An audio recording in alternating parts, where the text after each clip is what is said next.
ശ്രീമദ്ഭാഗവതം പുരാണമമലം യദ്വൈഷ്ണവാനാം പ്രിയം യസ്മിൻ പാരമഹംസ്യമേകമമലം ജ്ഞാനം പരം ഗീയതേ തത്ര ജ്ഞാനവിരാഗഭക്തിസഹിതം നൈഷ്കർമ്മ്യമാവിഷ്കൃതം തച്ഛൃണ്വൻ വിപഠൻ വിചാരണപരോ ഭക്ത്യാ വിമുച്യേ നരഃ.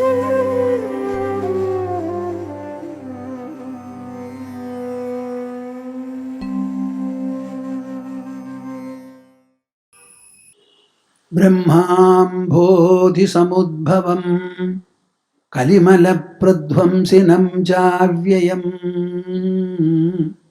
ശ്രീമത്ശംഭുമുഖേന്ദുസുന്ദരവരേ സംശോഭിതം സർവദാ സംസാരാമയഭേഷജം സുമധുരം ശ്രീജാനകീജീവനം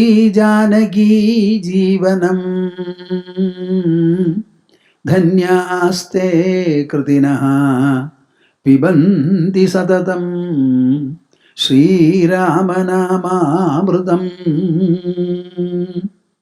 ധന്യാസ്തേ കൃതിനഃ പിബന്തി സതതം ശ്രീരാമനാമാമൃതം. ദിവി ഭൂമൗ തഥാകാശേ ബഹിരന്തശ്ച മേ വിഭുഃ യോ വിഭാത്യവഭാസാത്മാ തസ്മൈ സർവാത്മനേ നമഃ. തസ്മൈ സർവാത്മനേ നമഃ. ഹരി ഹരി ഓം തസ്. ജയ ഗുരു, ജയ ഗുരു, ജയ ഗുരു. ഒരു 3 ദിവസത്തെ തത്വജ്ഞാന പരമ്പര. എനിക്ക് തോന്നുന്നു നിങ്ങളെല്ലാവരും ഇതിനെ നോക്കി കാണേണ്ടത് തത്വജ്ഞാനാമൃതമായിട്ടാണ് കാണേണ്ടത്. നാം പറയാൻ പോകുന്ന യോഗവാസിഷ്ഠ രാമായണമുണ്ടല്ലോ, അത് അടിമുടി ജ്ഞാനാമൃതമാണ്. ആ ജ്ഞാനം മുഴുവനും രചിച്ചിട്ടുള്ളത് തത്വങ്ങളും മൂല്യങ്ങളും സിദ്ധാന്തങ്ങളും ആവിഷ്കരിച്ചുകൊണ്ടാണ്. തത്വമൂല്യ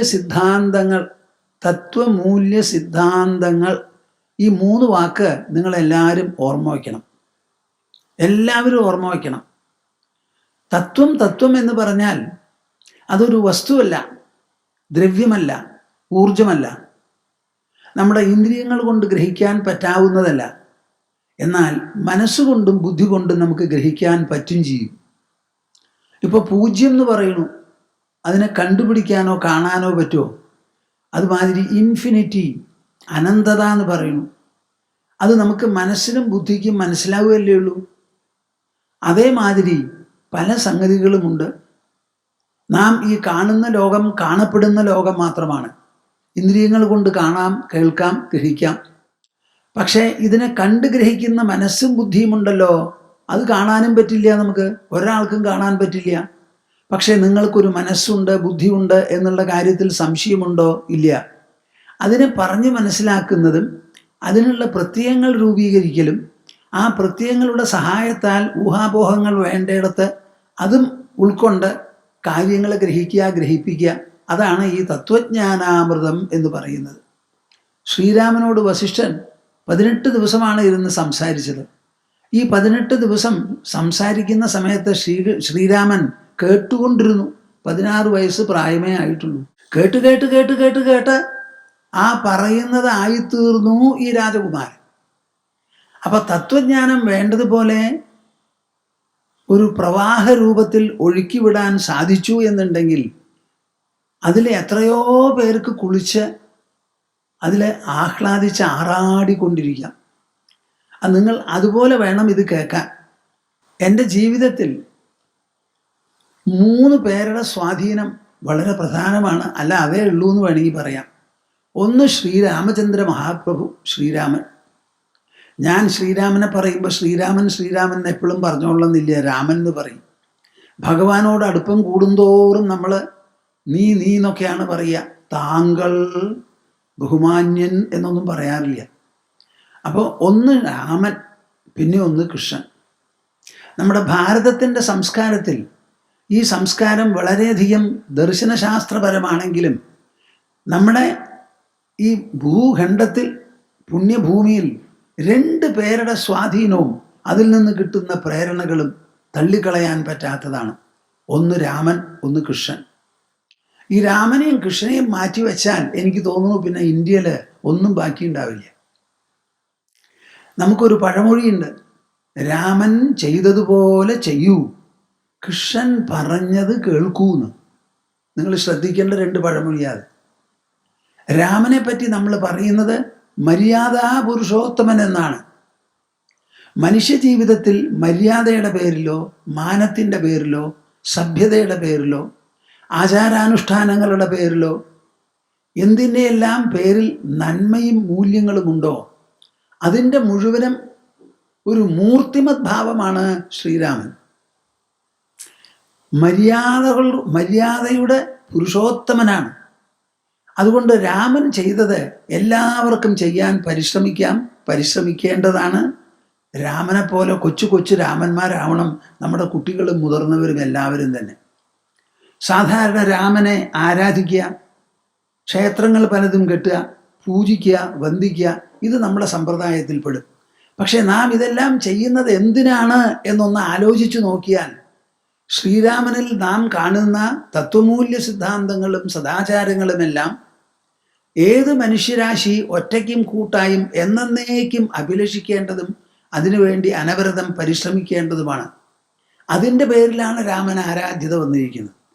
അപ്പോൾ എന്തിൻ്റെ പേരിൽ ആരാധ്യത എന്നുള്ളതിനെക്കുറിച്ച് ആരാധകന്മാർ കുറച്ചെങ്കിലും ഒന്ന് ചിന്തിച്ചു നോക്കണ്ടേ?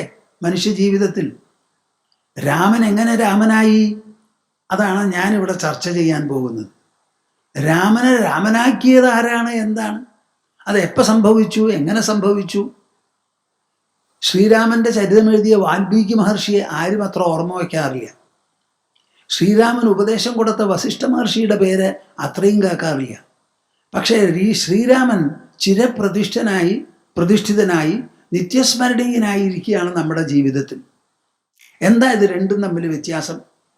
ശ്രീരാമനെ സമ്മാനിച്ച വാൽമീകി മഹർഷിയെ മനുഷ്യർക്ക് വേണ്ട പോലും, എന്നാൽ ശ്രീരാമനെ വേണ്ടൂതാനും. ഈ ഇരട്ടത്താപ്പ് നയം തന്നെ ശരിയോ എന്ന് നിങ്ങൾ ആലോചിച്ച് നോക്കണം. അപ്പം നമ്മുടെ ജീവിതത്തിൽ എപ്പോഴെങ്കിലും ഒരിക്കൽ ഈ ശ്രീരാമൻ എങ്ങനെ ശ്രീരാമചന്ദ്ര മഹാപ്രഭുവായി? അദ്ദേഹം ദശരഥന് ജനിച്ച ഒരു കൊച്ചുകുട്ടിയല്ലേ ആയിരുന്നു, കൗസല്യയ്ക്ക് പുത്രനായി. ആ കൊച്ചുകുട്ടി എങ്ങനെയാണ് ആകാശത്തോളം വ്യാപ്തി കരസ്ഥമാക്കിയത്? നിത്യസ്മരണീയനായി തീർന്നത് എങ്ങനെ എന്ന് സ്വല്പമെങ്കിലും നമ്മളെല്ലാവരും ഒന്ന് ആലോചിക്കേണ്ടതാണ്. പക്ഷെ ഈ ആലോചന സാധാരണ ആരും ചെയ്യാറില്ല. അതിനുള്ള അവസരവും രാമനെ പറ്റി പറയുന്നവരങ്ങനെ കൊടുക്കാറുമില്ല. പക്ഷേ നിങ്ങൾക്കറിയാം ഈ ഭൂമാനന്ദ സ്വാമിജിയുടെ സമ്പ്രദായവും പോക്കും വരവും ഒക്കെ എങ്ങനെയാണെന്ന്. എനിക്ക് ഈ വക കാര്യങ്ങൾ പറയുന്നതിലും കേൾപ്പിക്കുന്നതിലും ശ്രോതാക്കളെ കൊണ്ട് ചിന്തിപ്പിക്കുന്നതിലുമാണ് എൻ്റെ ജീവിതത്തിലെ പൂർണ്ണ ലക്ഷ്യവും അതിൻ്റെ രീതിയും. അതുകൊണ്ട് ശ്രീരാമൻ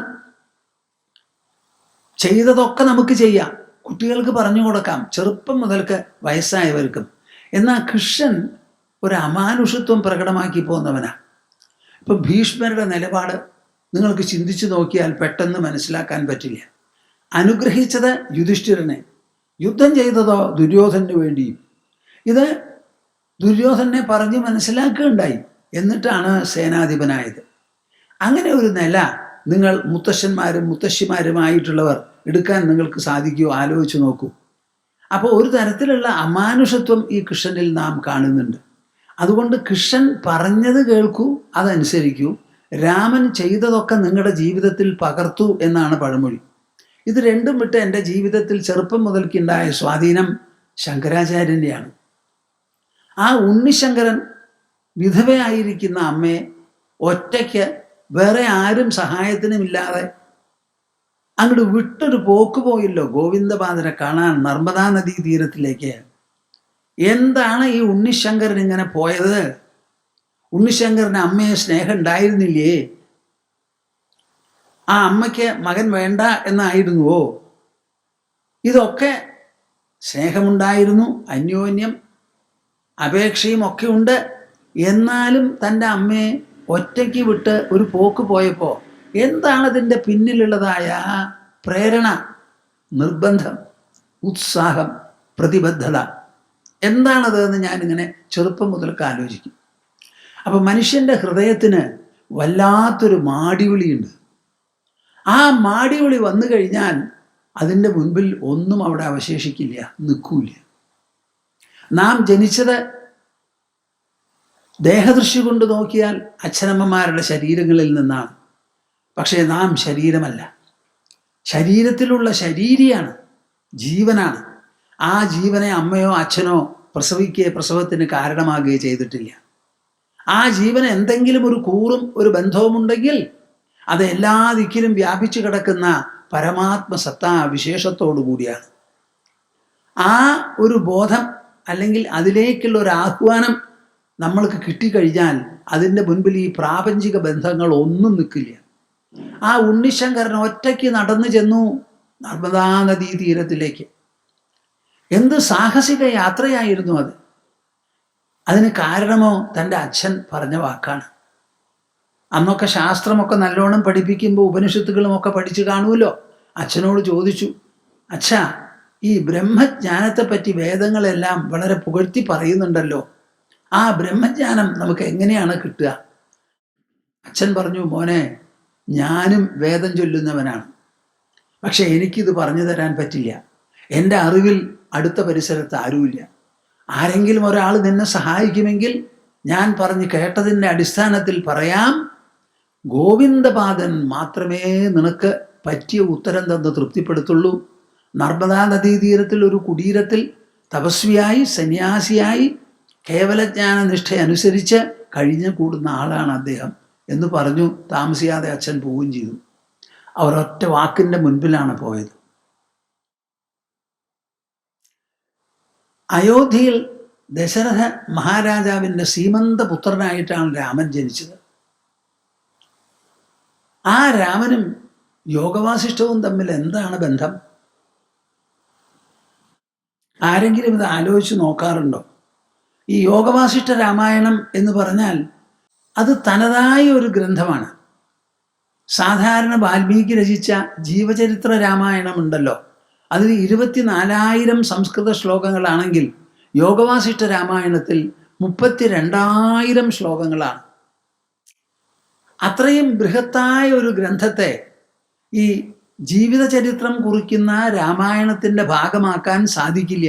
അതുകൊണ്ട് അത് ഒറ്റ തിരിഞ്ഞു നിൽക്കുന്നു. അതിലുള്ള വിഷയം അടിമുടി രാമൻ കുടം തിരിഞ്ഞതാണ്. രാമൻ്റെ ജീവിതത്തെ സർവാരാധ്യമാക്കി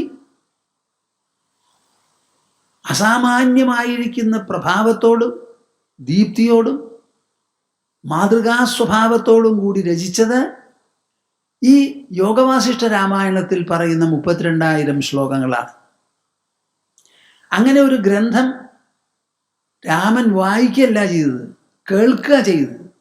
ഇപ്പൊ പരീക്ഷിത്ത് ശ്രീമദ് ഭാഗവതം വായിച്ചുവോ അതോ ശുകമഹർഷിയുടെ മുഖത്തിൽ നിന്ന് കേട്ടുവോ?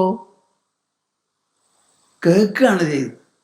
യമധർമ്മരാജാവിൻ്റെ മുഖത്തിൽ നിന്ന് കൊച്ചു നചികേതസ് കഠോപനിഷത്ത് കേട്ട് ഗ്രഹിച്ചതാ. അത് പിന്നീട് പുസ്തകമാക്കി തീർത്തപ്പോഴാണ് നമുക്ക് ഗ്രന്ഥരൂപത്തിൽ നമ്മുടെ മുൻപിലുള്ളത്.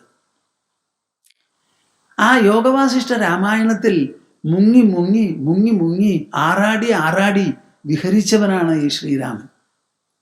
അപ്പൊ ശ്രീരാമന് ഏറ്റവും ഇഷ്ടപ്പെട്ടതും അദ്ദേഹത്തിൻ്റെ എല്ലാ വിധത്തിലുള്ള സങ്കടങ്ങളും വിഷമങ്ങളും സംശയങ്ങളും എല്ലാം തീർത്തു കൊടുത്ത ആ വിശേഷപ്പെട്ട സംവാദം, വസിഷ്ഠ മഹർഷിയുമായി നടന്ന സംവാദം രാമഭക്തരായിരിക്കുന്ന നിങ്ങൾക്ക് കേൾക്കാൻ താല്പര്യമില്ല എന്ന് പറഞ്ഞാൽ ഭൂമാനന്ദ സ്വാമി സമ്മതിക്കില്ല. നിങ്ങൾക്ക് താല്പര്യം ഉണ്ടായേ തീരൂ എന്ന് ഉറപ്പിച്ച് പറയുന്നവനും ശാസിക്കുന്നവനുമാണ് ഈ സ്വാമി. നമ്മുടെ കേരളക്കരയ്ക്ക് മഹത്തായ ഒരു സംസ്കാരമുണ്ട്. ദൈവത്തിൻ്റെ നാട് എന്നൊക്കെ പറയും. ഇവിടുത്തെ ആൾക്കാരും ദൈവത്തിൻ്റെ മക്കളാണ്. അങ്ങനെ ദൈവസന്താനങ്ങളായിരിക്കുന്ന നിങ്ങൾ ശ്രീരാമൻ്റെ ദൈവത്വത്തെപ്പറ്റി, അദ്ദേഹത്തിൻ്റെ വിശേഷപ്പെട്ട പ്രഭാവത്തെപ്പറ്റി, മനുഷ്യജീവിതത്തിൽ കരയേണ്ടയിടത്ത് കരഞ്ഞ്, ചിരിക്കേണ്ടയിടത്ത് ചിരിച്ച്, ഉറച്ചു നിൽക്കേണ്ടയിടത്ത് ഉറച്ചു നിന്ന്, ത്യജിക്കേണ്ടയിടത്ത് ത്യജിച്ച്, കൈക്കലാക്കേണ്ടയിടത്ത് കൈക്കലാക്കി, അങ്ങനെ ഒരു മഹാപുരുഷനായി ജീവിക്കാൻ സാധിച്ചത് ചില്ലറയല്ല. നിങ്ങൾ ആരും വിചാരിക്കരുത് മനുഷ്യജീവിതത്തിലെല്ലാം എളുപ്പത്തിൽ വന്നു ചേരുമെന്ന്. മനുഷ്യജീവിതത്തിൽ മനുഷ്യൻ്റെ ഉള്ളിൽ പൗരുഷമുണ്ട്, ഇച്ഛാശക്തിയുണ്ട്. അത് മനുഷ്യേതര ജീവജാലങ്ങൾക്കൊന്നിനും തന്നെയില്ല. തൻ്റെ ഇച്ഛാശക്തിയും തൻ്റെ പൗരുഷവും ഉപയോഗിച്ച് ആർക്കും, സ്ത്രീയായാലും പുരുഷനായാലും, എവിടെ ചെന്നെത്തണമോ അവിടെ ചെന്നെത്താനുള്ള സ്വാതന്ത്ര്യവും സാധ്യതയും നമുക്കുണ്ട്. ശ്രീരാമനത് വേണ്ടതുപോലെ വിനിയോഗിച്ചു. അതിൻ്റെ ഫലമാണ് ശ്രീരാമനിൽ കാണുന്ന ആ ജ്വലിക്കുന്ന വ്യക്തിപ്രഭാവം. യോഗവാസിഷ്ഠത്തിൽ നിന്ന് തന്നെ 1-2 ശ്ലോകങ്ങൾ ഉദ്ധരിച്ച് മനുഷ്യൻ്റെ നന്മ, മേന്മ, മനുഷ്യന് വരാൻ പോകുന്ന പ്രഭാവപൂരണം എവിടുന്നാണെന്നുള്ളത് പറയാം. വിചാരാതീക്ഷ്ണതാമേത്യ ധീഃ പശ്യതി പരം പദം ദീർഘസംസാരരോഗസ്യ വിചാരോ ഹി മഹൌഷധം. ഇത് യോഗവാസിഷ്ഠത്തിലുള്ള ഒരു ശ്ലോകമാണ്. വിചാരാതീക്ഷ്ണതാമേത്യ. എനിക്ക് നിങ്ങളൊക്കെ ഇത് ഏറ്റു പറയണമെന്നാണ് എൻ്റെ അഭിപ്രായം. പക്ഷെ അത് നടക്കുമെന്ന് തോന്നുന്നില്ല. നിങ്ങൾ തയ്യാറുണ്ടോ? ഉണ്ടെങ്കിൽ എന്നെ ഒന്ന് അറിയിക്കൂ. അപ്പോൾ എൻ്റെ ഇവിടെ കുറച്ച് പേര് എൻ്റെ ആശ്രമത്തിലുള്ളവരുണ്ട്. അവരോട് ഞാൻ ഏറ്റു ചൊല്ലാൻ പറയാം.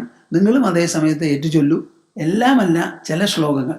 വിചാരാതീക്ഷ്ണതാമേത്യ. വിചാരാത് തീക്ഷ്ണതാമേത്യ. വിചാരം എന്ന് പറയുന്നത് ആലോചന, ചിന്ത, വിചിന്തനം. ഭാവനാത്മകമല്ലാതെ വസ്തുനിഷ്ഠമാണ്. നമ്മുടെ മനസ്സും ബുദ്ധിയും ഉപയോഗിച്ചുകൊണ്ട് നാം ചെയ്യുന്ന വിചിന്തനത്തിനെയും തത്വവിചാരത്തെയുമാണ് വിചാരം എന്ന് നമ്മൾ പറയുക. അപ്പം നമ്മുടെ മനസ്സിൽ ഒരു വിചാരം പ്രവേശിക്കണം. വിചാരം ശരീരത്തിൽ പ്രവേശിക്കില്ല. ശരീരത്തിൽ പ്രവേശിക്കുന്നത് കാറ്റ്, വെള്ളം, ഭക്ഷണം ഇത്യാദി സംഗതികളാണ്. മനസ്സിൽ പ്രവേശിക്കാനുള്ളത് മാനസ വിഭവങ്ങളാണ്. ബുദ്ധിയിൽ പ്രവേശിക്കാനുള്ളത് ബൗദ്ധ വിഭവങ്ങളാണ്. അത് രണ്ടിനെയും ചേർത്ത് പറയുന്നതാണ് ഈ വിചാരം എന്ന് പറയുന്നത്. ആലോചന, അതും പ്രത്യേകിച്ചും ഗാഠമായി മനഃപൂർവം കാര്യങ്ങൾ വിശകലനം ചെയ്ത് മനസ്സിലാക്കണം എന്ന് കരുതി നാം തുടങ്ങി വ്യഗ്രതയോടുകൂടി പിന്തുടരുന്ന ആ പദ്ധതിയാണ് വിചാരം. ആ വിചാരത്തിന് തീക്ഷ്ണത കൂടുമ്പോൾ രാമ ധീഃ പശ്യതി പരം പദം. ബുദ്ധിജീവികളെല്ലാവരും പ്രത്യേകം ശ്രദ്ധിക്കണം. ഇതാണ് ഭാരതം. ഇതാണ് ഭാരതീയൻ്റെ മഹിമ. നാം വിചാരശീലന്മാരാണ്, ആകണം. അതിനുവേണ്ടി കൊതിക്കുന്നു. നിങ്ങൾക്കുണ്ടാകുന്ന കുട്ടികളെല്ലാം എന്തു വേണം? വിചാരശീലന്മാരാവണം. തത്വവിചാരം അവർക്ക് എപ്പോഴും നിൽക്കണം. ആലോചന മുൻപും പ്രവൃത്തി പിൻപുമാവണം. പ്രവർത്തിച്ചതിന് ശേഷമാകരുത് ആലോചിക്കുന്നത്. ആലോചനയ്ക്ക് രൂപം കൊടുക്കണം. അതിനനുസരിച്ച് പ്രവൃത്തി രൂപപ്പെടണം. ഇതാണ് നമുക്ക് ആവശ്യം. അപ്പം ഈ വിചാരം പരിശീലിച്ച് അതിന് തീക്ഷ്ണത വരുമ്പോൾ നമ്മുടെ ബുദ്ധി തന്നെ പരമസത്യത്തെ കാണും, പരംപദം എത്തിച്ചേരും. ഒരാപ്പിൾ വീണത് കണ്ടു ആര്? ന്യൂട്ടൺ. പലരും വീണ ആപ്പിൾ എടുത്തു തുടച്ചു, അവർ കഴുകി കടിച്ചു പോയി. ഒരൊറ്റെണ്ണം പറക്കിയെടുത്തില്ല. എല്ലാ ആപ്പിളും പലയിടങ്ങളിൽ നിന്നും താഴത്ത് ഇങ്ങനെ വീണു, പെർപെൻഡിക്കുലറായി കുത്തനെ. ഇതെന്താ അങ്ങനെ വീണതെന്ന് ഒരു കൊല്ലം ഇരുന്ന് ആലോചിച്ചിട്ടാണ് ഭൂമിയുടെ ആകർഷണ ശക്തി കണ്ടുപിടിച്ചത്. നിങ്ങൾ മനസ്സിലാവുന്നുണ്ടോ പറയുന്നത്? കേൾക്കുന്നുണ്ടോ? ആലോചിച്ചു ഒരു കൊല്ലം. ആ വിചാരം അത്രത്തോളം തീക്ഷ്ണമായപ്പോൾ കണ്ടുപിടിച്ചു ഭൂമിയുടെ ആകർഷണ ശക്തി. കാരണം എന്താ? എല്ലാവരും തിന്നുന്ന ആപ്പിളിൻ്റെ വീഴ്ച. ദീർഘസംസാരരോഗസ്യ വിചാരോ ഹി മഹൌഷധം. സുദീർഘമായിരിക്കുന്ന ഈ സംസാര രോഗം വേണ്ടതുപോലെ മാറി നാം ആരോഗ്യവാന്മാരായി ലോകത്തിൽ ജീവിക്കണമെന്നുണ്ടെങ്കിൽ അതിന് വിചാരമാണ് ഏറ്റവും വലിയ മഹത്തായ ഔഷധം. നമ്മളിപ്പോൾ കൊറോണയ്ക്ക് ഔഷധം കണ്ടുപിടിച്ചിട്ടില്ല. എപ്പോഴാ അത് പുറത്തേക്ക് വരാൻ പോണേന്ന് അറിയില്ല. അതിനും നമുക്കൊരു ഔഷധം കണ്ടുപിടിക്കണം. ഇവിടെ നമുക്ക് വിചാരമാണ് നമ്മുടെ മനസ്സിന് വേണ്ട ഔഷധം. ഈ ലോകത്തിൽ വിഷമമില്ലാതെ ജീവിക്കണമോ, വെള്ളം കുടിക്കാതെ ജീവിക്കണമോ, കാര്യങ്ങളെ ചൊല്ലി നമ്മുടെ സന്തോഷത്തിനും സൗഭാഗ്യത്തിനും ഒരു കോട്ടം വരാതെ എന്തു തന്നെ വന്നാലും എനിക്കൊന്നും നഷ്ടപ്പെടാനില്ല, ഞാൻ നഷ്ടപ്പെടുന്നവനല്ല, എല്ലാ സമയത്തും ലാഭാന്വിതനായിട്ടാണ് ജീവിക്കുന്നത്, എനിക്ക് വേണ്ട സംതൃപ്തി കടഞ്ഞെടുക്കുന്നത് എൻ്റെ മനസ്സ്, അതിനെ സഹായിക്കുന്നത് എൻ്റെ ബുദ്ധി, ആ പദ്ധതിക്ക് പേര് വിചാരം, ആലോചന. ഇത് നടത്താൻ എനിക്ക് ഒരാളുടെ തീട്ടൂരവും വേണ്ട, സഹായവും വേണ്ട, നമ്മുടെ ശാസ്ത്രങ്ങൾ ഇത് ധാരാളം ഓതിത്തരുന്നുണ്ട് എന്ന് വിചാരിച്ച് വിചാരശീലന്മാരായിരിക്കണം നമ്മൾ. അങ്ങനെ വന്നാൽ നിങ്ങൾക്കുള്ള വിഷമങ്ങളെല്ലാം മാറി ധൈര്യത്തോടുകൂടി സ്ഥൈര്യത്തോടുകൂടി പരമാനന്ദഭരിതരായി ആനന്ദക്കടലിൽ നീന്തി കളിച്ച് ആറാടി ഊളയിട്ട് കഴിഞ്ഞുകൂടാം. ഒരു കാര്യവും കൂടി വസിഷ്ഠൻ പറയുന്നു. അതുകൊണ്ട് എന്തു വേണം? യേവ യത്ന ക്രിയതേ ബാഹ്യാർത്ഥോപാർജനേ ജനൈഃ സയേവ യത്ന കർത്തവ്യഃ പൂർവം പ്രജ്ഞാവിവൃദ്ധയേ. ഈ ഒരു ശ്ലോകം ഞാൻ വളരെ കൊല്ലങ്ങൾ മുൻപ് കണ്ടതാ. കണ്ടതിന് ശേഷം എനിക്കതിന് എത്രത്തോളം അത് ഇഷ്ടപ്പെട്ടു എന്ന് എനിക്ക് പറയാൻ പറ്റില്ല. മനുഷ്യൻ ആദ്യമായിട്ട് വേണ്ടത് എന്താണെന്നാ ചോദിക്കണേ. എടോ മനുഷ്യ, താൻ മനസ്സുള്ളവനാണ്, ബുദ്ധിയുള്ളവനാണ്. തൻ്റെ ശരീരമാണ് 21 വയസ്സുവരെ വളരുന്നത്, പ്രായപൂർത്തി വരാൻ. ആ വളരുന്ന സമയത്ത് മനസ്സും ബുദ്ധിയും കുറേശ്ശെ വളർന്നു തുടങ്ങും. പക്ഷേ മനസ്സിൻ്റെയും ബുദ്ധിയുടെയും വളർച്ച ശരീരത്തിൻ്റെ വളർച്ചയെ അനുസരിച്ചാണെന്ന് വിചാരിക്കരുത്. മനസ്സ് വളരുന്നത് മാനസ വിഭവങ്ങൾ, ആഹാരങ്ങൾ വഴിയാണ്. ബുദ്ധി വളരുന്നത് ബൗദ്ധ വിഷയങ്ങൾ, ആഹാരങ്ങൾ വഴിയാണ്. ആ മനസ്സിനും ബുദ്ധിയിലുമുള്ള പോഷകങ്ങൾ കൊടുക്കാനാണ് നമ്മൾ കുട്ടികളെ വിദ്യാലയങ്ങളിൽ ചേർത്ത് പഠിപ്പിക്കുന്നത്. വീട്ടിലത് നടക്കും എന്ന് വിചാരിക്കാതെ. ഒരു കുട്ടിയെ പഠിപ്പിക്കാൻ വേണ്ടി എത്ര മണിക്കൂർ നേരം നാം വിദ്യാലയത്തിലേക്ക് പോയും അവിടെ ഇരുന്നും ചെലവ് ചെയ്യുന്നുണ്ട് എന്ന് ആലോചിച്ച് നോക്കൂ. അപ്പം നമ്മൾ പെറ്റുവളർത്തുന്ന കുട്ടികളെ അവർക്ക് നന്മയുണ്ടാവണം, വളർച്ചയുണ്ടാവണം, വികാസമുണ്ടാവണം, ഔന്നത്യം വേണം എന്ന് വിചാരിച്ച് നാം പഠിച്ച് തഴക്കവും പഴക്കവുമുള്ള അധ്യാപകന്മാരുടെ ഹസ്തങ്ങളിൽ ഒഴിഞ്ഞങ്ങോട്ട് കൊടുക്കുകയാണ്. അധ്യാപകന്മാരിത് മനസ്സിലാക്കണം. എനിക്ക് തോന്നുന്നില്ല പലരും മനസ്സിലാക്കുന്നുവെന്ന്. കുടുംബത്തിൽ പെറ്റുവളർത്തിയ കുട്ടികളെയാണ് അവരുടെ ഹസ്തങ്ങളിൽ കൂട്ടായി ഏൽപ്പിക്കുന്നത്. അധ്യാപകന്മാർക്ക് അധ്യയന വിഷയത്തിൽ അധ്യേതാക്കളോട്, കുട്ടികളോടുള്ള ആ കടമ, അവരോടുള്ള ആ ദൗത്യം എത്രയാണെന്ന് പറഞ്ഞാൽ തീരില്ല. നമ്മുടെ അധ്യാപകന്മാരെ നമ്മുടെ രാജ്യം വേണ്ടതുപോലെ ബഹുമാനിക്കുന്നില്ല. സ്റ്റേറ്റ് സർക്കാരായാലും കേന്ദ്ര സർക്കാരായാലും അധ്യാപകന്മാർക്ക് ഇപ്പോൾ കൊടുക്കുന്നതിനേക്കാളെല്ലാം സ്ഥാനമാനങ്ങൾ കൊടുക്കണം. അവരുടെ വരുമാനം മോശമാണെന്ന് അവർക്ക് തോന്നരുത്. വ്യവസായ മേഖലയിലേക്ക് നല്ല മിടുക്കന്മാരൊക്കെ അങ്ങോട്ട് പോവുക. നമുക്ക് ഒന്നാം തരം ആൾക്കാരെ പഠിപ്പിക്കാൻ കിട്ടണം. ബുദ്ധിയുള്ളവരെ, പഠിപ്പിനോട് പ്രതിബദ്ധതയുള്ളവരെ, അങ്ങനെയുള്ളവരൊക്കെ പോവുക. എന്നാൽ ശമ്പളം കുറവാണ് ഇവിടെ. ആ ഒരു വ്യത്യാസമില്ലാതെ അകൽച്ചയും വിടവും കുറച്ച് കൊണ്ടുവരണം. അധ്യാപകന്മാർക്ക് നല്ല സ്ഥാനമാനം വേണം. അവരാണ് നമ്മുടെ പൗരന്മാരെ വാർത്തെടുത്ത് രൂപപ്പെടുത്തി ഉണ്ടാക്കുന്നത്. ആ അധ്യാപകന്മാരുടെ കയ്യിൽ ഏൽപ്പിച്ചു കൊടുക്കുക. ഇവിടെ പറയുന്നു, ഏവ യത്ന ക്രിയതേ ബാഹ്യാർത്ഥോപാർജനേ ജനൈഹി. എൻ്റെ കൂട്ടരെ, ഇതാണ് ഭാരതം. ത്രേതായുഗത്തിൽ എഴുതി വെച്ച ഗ്രന്ഥത്തിൻ്റെ വരികളാണ് സ്വാമിജി നിങ്ങളോട് പറയണത്. അന്ന് എഴുതി വച്ചിരിക്കുന്നു. പുറമേയുള്ള കാര്യങ്ങൾ നേടിയെടുക്കാൻ വേണ്ടി പഠിപ്പും പ്രയത്നവുമായി മനുഷ്യർ പരിശ്രമിക്കുന്നുണ്ടല്ലോ. The entire academic education is object oriented. പുറമേയുള്ള കാര്യങ്ങളെക്കുറിച്ച് മാത്രമേ നമ്മളെ പഠിപ്പിക്കുന്നുള്ളൂ. എന്നാൽ നമ്മുടെ ശരീരമടക്കം ലോകത്തിലുള്ളതെല്ലാം തന്നെ നശിക്കുന്നതാണ്, നശിച്ചുകൊണ്ടിരിക്കുന്നതാണ്. ഒരാഴ്ച മുമ്പത്തെ ശരീരം നിങ്ങൾക്ക് ഇന്നില്ല. അന്നുള്ള സെൽസിൽ ഏതാണ്ടൊക്കെ പോയി പുതിയ സെൽസ് വന്നു കഴിഞ്ഞു. ഞാൻ സംസാരിച്ചു കൊണ്ടിരിക്കുമ്പോൾ എൻ്റെ ശരീരം മാറിക്കൊണ്ടിരിക്കുകയാണ്. കേട്ടുകൊണ്ടിരിക്കുമ്പോൾ നിങ്ങളുടേത് മാറണു. മാറ്റം എന്ന് പറഞ്ഞാൽ നിലനിൽക്കുന്നതില്ലാതെയായി പുതിയത് സ്ഥാനത്ത് പിടിക്കുകയാണ്. അപ്പം ഇങ്ങനെയുള്ള നശ്വര വസ്തുക്കൾ സമ്പാദിക്കാൻ വേണ്ടി എന്ത് പ്രയത്നം മനുഷ്യൻ ചെയ്യുന്നുവോ ആ പ്രയത്നം ആദ്യമായി ചെയ്യേണ്ടത് പൂർവം പ്രജ്ഞാവിവർദ്ധയേ. അവനവൻ്റെ പ്രജ്ഞ, ഗ്രഹണശക്തി, ധാരണാശക്തി, കാര്യങ്ങൾ ഗ്രഹിക്കാനുള്ള ശക്തി, ആ പ്രജ്ഞയെ വർദ്ധിപ്പിക്കാനാണ് പരിശ്രമിക്കേണ്ടത്. എൻ്റെ പൊന്നു കൂട്ടരെ, നിങ്ങളിത് മനസ്സിലാക്കൂ. നിങ്ങളുടെ കുട്ടികൾക്ക് നിങ്ങൾ നേടിക്കൊടുക്കാൻ കഴിയുന്നത് എന്താ? അവരുടെ ഉൾവ്യക്തിത്വത്തെ പുഷ്ടിപ്പെടുത്തി കൊണ്ടുവരിക.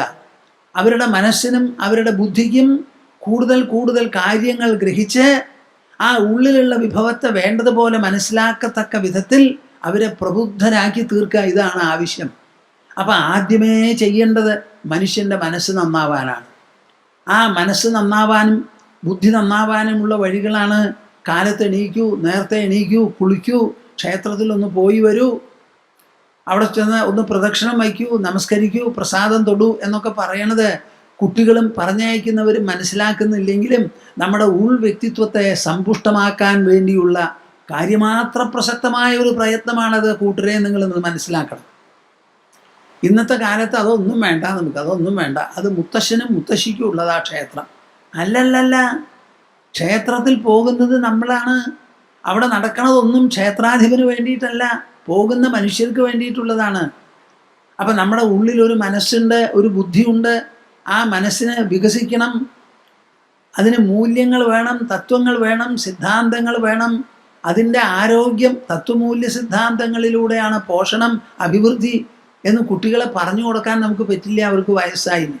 പക്ഷെ അത് പഠിപ്പിക്കാനുള്ള വഴികളാണിത് മുഴുവനും. ഒരു ദിവസം ഒരു 10 മിനിറ്റെങ്കിലും കണ്ണടച്ചൊരു വിളക്ക് കൊളുത്തി വെച്ച് അതിൻ്റെ മുൻപിലിരിക്കാൻ നിങ്ങൾ കുട്ടികളെ പഠിപ്പിക്കണം. അപ്പോഴേ ഈ ഉൾപോഷണം, ഉൾവ്യക്തി പോഷണം നടക്കാൻ പോകുന്നുള്ളൂ. പൂർവം പ്രജ്ഞാവിവൃദ്ധയേ. യോഗവാസിഷ്ഠ രാമായണം തെളിച്ചു പറയുന്നു, കേട്ടോളൂ. പൂർണ്ണേ മനസി സമ്പൂർണം ജഗത് സർവം സുധാദ്രവൈ. പൂർണ്ണേ മനസി സമ്പൂർണം ജഗത് സർവം സുധാദ്രവൈ. ഉപാനദ്ഗൂഢപാദസ്യ നനു ചർമാസ്തൃതൈവ ഭൂ. നമ്മുടെ ജീവിതം മുഴുവൻ നടക്കുന്നത് മനസ്സിലാണ്. നിങ്ങളിത് പറയണത് കേൾക്കുമോ? കേട്ടിട്ട് ചിന്തിക്കോ? സമ്മതിക്കോ? അറിയോ? വെളുപ്പാൻ കാലത്ത് നമ്മൾ എണീക്കണം. ആരാ എണീക്കണത്? ശരീരമാണോ എഴുന്നേൽക്കുന്നത്, അതോ മനസ്സോ? മനസ്സെല്ലാം മറന്ന് കിടന്നുറങ്ങി ആ മനസ്സ് കാലത്ത് എണീക്കുകയാണ്, എല്ലാം ഓർമ്മ വയ്ക്കാനും ഉണരാനും. അപ്പം മനസ്സാണ് ഈ ഉറങ്ങണതും എണീക്കുന്നതും. ശരീരം ഒരു ഉപാധി മാത്രം, അതിന് ഇരിക്കാൻ, അതിന് കഴിയാൻ എന്നേ ഉള്ളൂ. അപ്പോൾ മനസ്സിലാണ് സർവ്വജീവിതവും. എല്ലാ അനുഭവങ്ങളും മനസ്സിലാണ്. എല്ലാ പ്രവൃത്തികളും ഡിസൈൻ ചെയ്യണത് മനസ്സിലാണ്. ഇന്ദ്രിയങ്ങളെ ഉപയോഗിച്ച് ആ പ്രവൃത്തിയെ നടത്തിക്കണത് മനസ്സാണ്. പ്രവൃത്തിയുടെ ഫലം ഓർമ്മ വയ്ക്കണത് മനസ്സാണ്. ഒരു പ്രവൃത്തി ചെയ്തു കഴിഞ്ഞാൽ ശരീരം അത് ഓർക്കുന്നില്ല. ആ പ്രവൃത്തിയെയും പ്രവൃത്തി ഫലത്തെയും ഓർമ്മ വയ്ക്കുന്നത് നമ്മുടെ മനസ്സാണ്. അപ്പം മനസ്സാണ് എല്ലാറ്റിനുമുള്ള നാരായണന്. ആ മനസ്സിനെ പൂർണ്ണമാക്കി എന്നുണ്ടെങ്കിൽ, ആ മനസ്സിനെ പൂർണ്ണമാക്കി എന്നുണ്ടെങ്കിൽ ജഗത് സർവം സുധാദ്രവൈ. പൂർണ്ണം.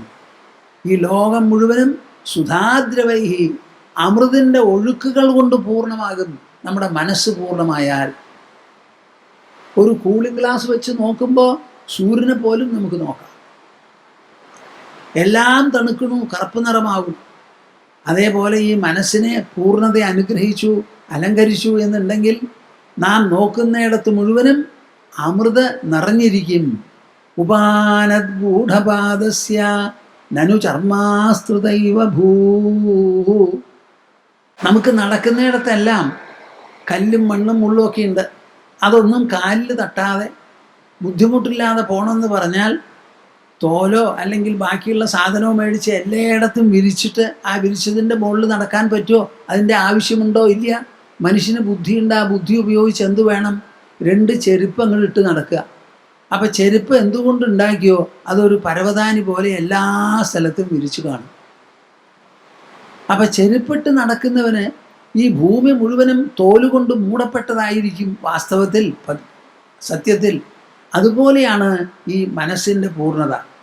ഇങ്ങനെയുള്ള ഒരു പൂർണ്ണത ശ്രീരാമൻ എങ്ങനെ കൈവരിച്ചു എന്ന് ചോദിച്ചാൽ അതിനുള്ള മറുപടിയാണ് യോഗവാസിഷ്ഠ രാമായണം. രാമൻ പൂർണ്ണത കൈവരിച്ചത് 18 ദിവസം കാലത്ത് മുതൽക്ക് വൈകുന്നേരം വരെ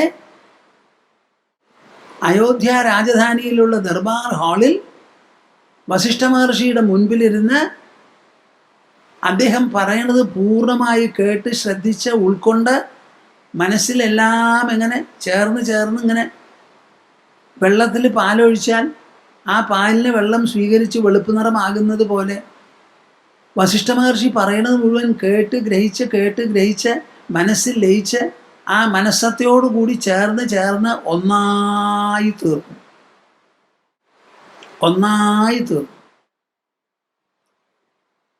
അത് കേൾക്കാനുള്ള സന്ദർഭം എന്താ എന്ന് ചോദിച്ചാൽ 16 വയസ്സ് പ്രായമാണ്. അസ്ത്രവിദ്യയെല്ലാം അഭ്യസിച്ചു കഴിഞ്ഞു. അപ്പം രാജകുമാരന്മാർക്ക് സാധാരണ പഠിപ്പും അസ്ത്രവിദ്യയും പഠിച്ചു കഴിഞ്ഞാൽ പിന്നെ എന്താ ബാക്കി? ഒന്നുമില്ലല്ലോ. പിന്നെ മൂത്ത പുത്രനാണെങ്കിൽ സിംഹാസനത്തിലിരിക്കും, പിന്നെ രാജ്യഭരണമാണ് പിന്നെ. അപ്പോൾ ഈ അസ്ത്രവിദ്യയെല്ലാം കഴിഞ്ഞു, ബാക്കിയുള്ള പഠിപ്പും കഴിഞ്ഞു എന്ന് കണ്ടപ്പോൾ രാമന് 16 വയസ്സേ ഉള്ളൂ. അപ്പോൾ അച്ഛനെ പോയി നമസ്കരിച്ച് വന്ദിച്ച് പറഞ്ഞു, അച്ഛാ, എനിക്കൊരു തീർത്ഥാടനം വഴി നമ്മുടെ ഭാരതത്തെ മുഴുവനും ഒന്ന് ചുറ്റിക്കറങ്ങി വരണം എന്നുണ്ട്. ഞാൻ ഇത്ര നാളും അയോധ്യയിലാണ്, രാജധാനിയിലും അയോധ്യയിലുമാണ് കഴിഞ്ഞത്. അയോധ്യയുടെ അതിർത്തികൾക്ക് അപ്പുറം ഞാൻ പോയിട്ടില്ല. എനിക്ക് വയസ്സ് 16ആയി, അസ്ത്രവിദ്യ സമാപിച്ചു കഴിഞ്ഞു. അപ്പോൾ ഒന്ന് പോകണം എന്ന് വിചാരിച്ച് പോവാൻ സമ്മതം ചോദിച്ചു. ദശരഥന് സന്തോഷമായി, പൊക്കോളൂ എന്ന് പറഞ്ഞു. അച്ഛനോട് പറഞ്ഞത്, തീർത്ഥാനി ദേവസത്മാനി വനാന്യായതനാനി ച ദ്രഷ്ടും ഉത്കണ്ഠിതം താതാ മമേദം നാഥമാനസം. എൻ്റെ മനസ്സിൽ വലിയ ഒരു ഉത്കണ്ഠയുണ്ട്. എന്തെല്ലാം ദേവാലയങ്ങളുണ്ടോ, ദേവീദേവ ക്ഷേത്രങ്ങളുണ്ടോ, തീർത്ഥസ്ഥാനങ്ങളായിട്ടും തീർത്ഥകേന്ദ്രങ്ങളായിട്ടുമുണ്ടോ, അതൊക്കെ ഒന്ന് പോയി കണ്ട് അവിടെ കാണുമ്പോൾ പലരെയും കാണാനും പല ദിക്കിൽ നിന്നും പലതരത്തിലുള്ള ജനങ്ങൾ വന്നിട്ടുണ്ടാവും. അപ്പോൾ തീർത്ഥാടനത്തിന് പോയാൽ ഇപ്പോൾ ഇന്ത്യയിൽ പല പ്രദേശങ്ങളാണല്ലോ സംസ്ഥാനങ്ങൾ. ആ സംസ്ഥാനക്കാരെ എല്ലാവരെയും നിങ്ങൾക്ക് അവിടെ കാണും, ഇന്ത്യ മുഴുവനും കാണും. വാരാണസി പോയി നോക്കൂ, എന്താണ് അവിടുത്തെ വിശേഷം എന്ന് പോയാലേ മനസ്സിലാവുള്ളൂ. അപ്പോൾ അങ്ങനെ കാണാം. ആരോടെങ്കിലും സംസാരിക്കണമെങ്കിൽ സംസാരിക്കാം. ഞാൻ അയോധ്യയിൽ വളരെ സമ്പന്നനായി നിങ്ങളുടെ എല്ലാം സ്നേഹവാത്സല്യത്തിന് പാത്രമായി കഴിഞ്ഞുകൂടിയവനാണ്. അതൊക്കെ വിട്ട് ഒറ്റയ്ക്ക് എനിക്കൊന്ന് സഞ്ചരിക്കണമെന്നുണ്ട്. ആ സഞ്ചരിക്കുമ്പോഴാണ് ഈ ജീവിതത്തിൻ്റെയും ലോകത്തിൻ്റെയും ശരിയായിട്ടുള്ള സ്വരൂപം എനിക്ക് മനസ്സിലാക്കാൻ പറ്റുക. ദശരഥ മഹാരാജാവിന് ഇഷ്ടമായി, പറഞ്ഞയച്ചു. എവിടെയൊക്കെയാണ് ശ്രീരാമൻ പോയത്? ഞാൻ പ്രത്യേകിച്ചും ഇത് പറയാൻ പോണത് ആ ശാസ്ത്രത്തിൻ്റെ താദാത്മ്യം മനസ്സിലാക്കാൻ വേണ്ടിയിട്ടാണ്. വസിഷ്ഠ മഹർഷിയുടെ സംവാദമാണത്. അത് വാൽമീകി മഹർഷിയാണ് എഴുതി പകർത്തിയെടുത്തത്. അതിൽ അന്ന് ത്രേതായുഗത്തിൽ അദ്ദേഹം പറയുകയാണ്, തീർത്ഥാടനത്തിന് പോയപ്പോൾ മന്ദാകിനി, സരസ്വതി, ചന്ദ്രഭാഗ, വേണി, നിർവിന്ധ്യ, ചർമ്മണ്വതി, വിപാശ, കാളിന്തി, ശതദ്രു, ഇരാവതി, കൃഷ്ണവേണി, സരയു, വീതസ്ഥ, ബാഹുദ, ഈ നദികളൊക്കെ ശ്രീരാമൻ പോയി കാണുകയുണ്ടായി എന്നാണ് പറയുന്നത്. പ്രയാഗ, നൈമിഷം, ധർമാരണ്യം, ഗയ, വാരാണസി, ശ്രീഗിരി, കേദാരം, പുഷ്കരം, ഈ സ്ഥലങ്ങൾക്കൊക്കെ എത്തിയിരുന്നു. നോക്കൂ, ആ ഗ്രന്ഥരചനയിൽ എന്തൊക്കെയാണ് എഴുതിയിരിക്കുന്നത്. ഒരു കാവ്യം മഹാകാവ്യമാകണമെങ്കിൽ അതിന് പല ലക്ഷണങ്ങളും ഉണ്ട്. ആ ലക്ഷണങ്ങളിൽപ്പെട്ട ഒന്നാണ് ആ രാജ്യത്തിൻ്റെ ഭൂപ്രകൃതി, അതിലുള്ള പർവ്വതങ്ങൾ, അതിലുള്ള നദികൾ, അതിലെ സംസ്കാരം ജനിപ്പിക്കുന്നതും അതോടുകൂടി ബന്ധപ്പെട്ടതുമായ കേന്ദ്രങ്ങളും ധാമങ്ങളും എന്തെല്ലാം ഉണ്ടോ അത് മുഴുവനും. മാനസരോവരം, ഇന്ദ്രദ്യുമ്ന സരം, ഈ വക സ്ഥലങ്ങളൊക്കെ രാമൻ പോയി സന്ദർശിച്ച് ജനങ്ങളുമായി സമ്പർക്കം പുലർത്തുന്നുണ്ടായി. പോകുന്ന സമയത്ത് വലിയ ഉത്സാഹമായിരുന്നു ആർക്ക്? രാമന്. എന്നാൽ പോയി വന്നതിന് ശേഷം പോയ രാമനല്ല വന്ന രാമൻ. രാമൻ്റെ ഉത്സാഹമൊക്കെ പമ്പ കിടന്നു, വളരെ വിഷണ്ണനായി തീർന്നു. വന്നതിന് ശേഷം നിത്യവൃത്തി ഒന്നും നടത്തില്ല. അച്ഛനെയും അമ്മയെയും കണ്ട് നമസ്കരിച്ച് വണങ്ങി അനുഗ്രഹം മേടിക്കുന്ന ശിഷ്ടാചാരം ഉണ്ടായിരുന്നു, അതുമില്ല. ആരോടും മിണ്ടില്ല, കുളിയില്ല, തേവാരവും ഇല്ല, ഊക്കുമില്ല, സന്ധ്യാവന്ദനവും ഒന്നുമില്ല. അങ്ങനെ കഴിഞ്ഞുകൂടാ. അപ്പോൾ മകൻ ഒരു കൊട്ടാരത്തിലും അച്ഛൻ വേറൊരു കൊട്ടാരത്തിലുമാണല്ലോ. അപ്പോൾ മകൻ്റെ വർത്തമാനം അറിയണമെങ്കിൽ ദൂതന്മാരെയോ സേവകന്മാരെയോ പറഞ്ഞയച്ചൊക്കെ കിട്ടണം. അങ്ങനെയൊക്കെയാണ് അപൂർവ ദർശനങ്ങളെ ഉണ്ടാവുള്ളൂ. അങ്ങനെ കഴിഞ്ഞു കൂടുമ്പോഴാണ് വിശ്വാമിത്ര മഹർഷി കൊട്ടാരത്തിലേക്ക് വന്നത്. വിശ്വാമിത്ര മഹർഷി എന്ന് പറഞ്ഞാൽ വളരെ പ്രബലനായൊരു മഹർഷിയാണ്. അദ്ദേഹം ക്ഷത്രിയനായിരുന്നു. ക്ഷത്രിയനായി ആ ക്ഷാത്രധർമ്മം ഉപേക്ഷിച്ച് തപോധർമ്മം സ്വീകരിച്ച്, ബ്രാഹ്മണരാണ് സാധാരണ തപോധർമ്മം സ്വീകരിക്കുക.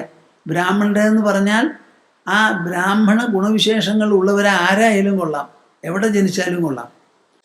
അവിടെ വിശ്വാമിത്ര മഹർഷി വന്നപ്പോൾ രാജോചിതമായി സത്കാരമൊക്കെ നടത്തി ഇരുത്തി പാനീയങ്ങളൊക്കെ കൊടുത്തതിന് ശേഷം, എന്താ വന്നേ? അങ്ങയുടെ വരവ് കൊണ്ട് രാജധാനിയും ഞാനും എല്ലാം വളരെ പുനിതമായി അനുഗ്രഹീതമായി. അങ്ങ് വെറുതെ വരില്ലല്ലോ, വല്ല ഉദ്ദേശം ഉണ്ടെങ്കിലല്ലേ വരുള്ളൂ.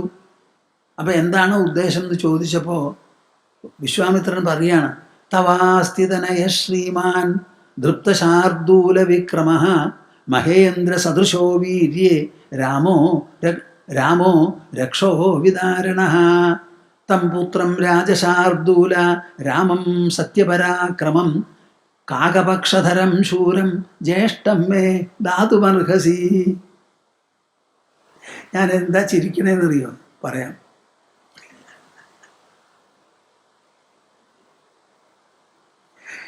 തം പുത്രം രാജശാർദൂല രാമം സത്യപരാക്രമം കാകപക്ഷധരം ശൂരം ജ്യേഷ്ഠം മേ ധാതുമർഹസി.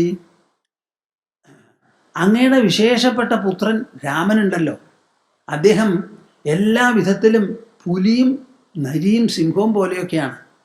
മഹേന്ദ്ര സദൃശനാണ്, വീര്യത്തിലും പരാക്രമത്തിലും. രാക്ഷസന്മാരെ മുഴുവനും നശിപ്പിക്കാൻ ത്രാണിയുള്ളവനാണ്.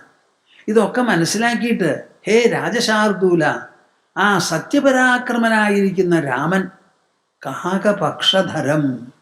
എന്താ ഈ കാകപക്ഷധരം എന്ന് പറഞ്ഞാൽ? കാക്കയുടെ ചിറക് പോലെ ഈ തലയിലത്തെ രോമമുണ്ടല്ലോ ഇവിടെ, അതിങ്ങനെ ഇറക്കി ഇവിടെ കട്ട് ചെയ്യുന്നവർ, അത് ക്ഷത്രിയന്മാരേ ചെയ്യുള്ളൂ. എൻ്റെ ചെറുപ്പകാലത്ത് ഞങ്ങളൊക്കെ ഇങ്ങനെ ചെയ്ത് ഇവിടം വരെയാണ്. അത് കഴിഞ്ഞ് കുറച്ചപ്പോൾ ഫാഷനൊക്കെ മാറിപ്പോൾ ഇവിടം വരെ ചിലർ ഇവിടെയൊക്കെ വയ്ക്കാറുണ്ട്. അപ്പോൾ ഇതിവിടെ പഴയ കാലത്ത് ത്രേതായുഗത്തിൽ തന്നെ ഉണ്ടത്ര ഈ കാകപക്ഷധരം എന്ന് പറയുന്നത്. അപ്പം നമ്മുടെ ഫാഷൻ എന്താ?